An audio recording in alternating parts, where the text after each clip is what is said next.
Everyone, Dodson Designs here. I'm Don Dodson, and today we're going to be working on creating this little gem. This is a sort of a steampunk cell phone pouch.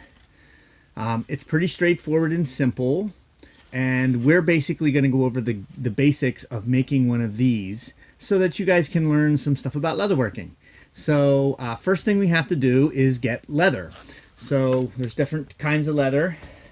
It comes in a big roll like this or smaller pieces. This is the side of the cow, so it's a rather large piece. I've already got a smaller piece of leather that I'm working on, and I'm going to use it to cut the pieces out.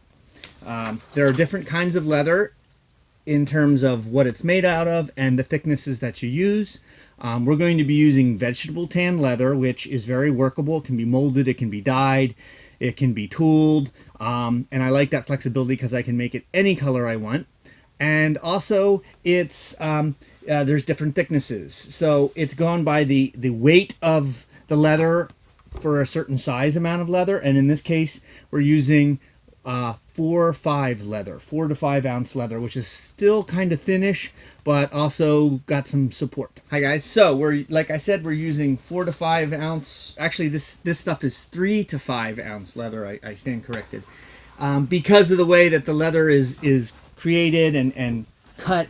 The thicknesses will vary, so you're never going to get something that's exactly a certain thickness. And I'll include a little information on basically what those different thicknesses are. But basically, you want to pick something that's perfect for what you're going to do.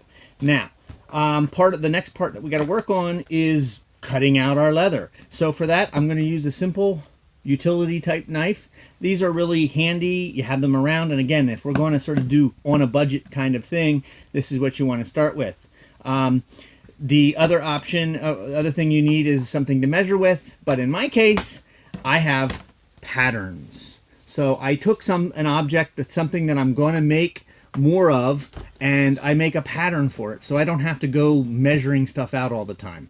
So our next step is to start cutting, laying out and cutting the object.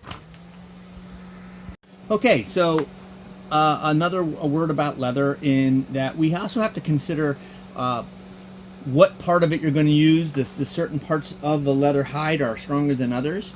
And of course, leather has two sides. The smoother side, the top, okay, this is the skin, the highest level of the epidermis. And then the other side, the fuzzy side, okay?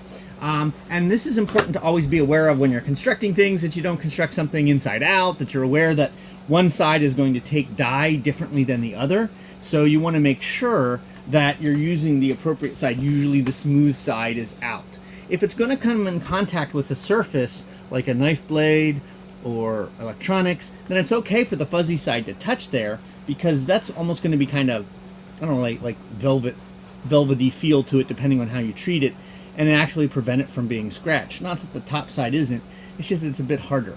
So that's always something to be concerned. Also important when we're marking up our piece.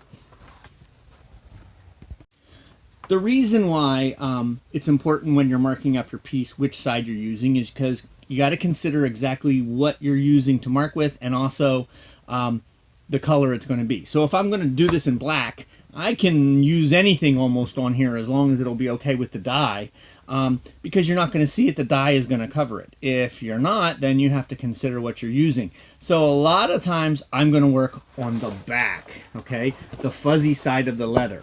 The thing you just have to be careful of when you're doing this is you got to make sure that whatever you have on the front, there may be range marks and scars, that you're aware of that, and that when you're doing your tracing or when you're doing your layout, that you don't mark over an area that you don't want to show up on the front of the leather.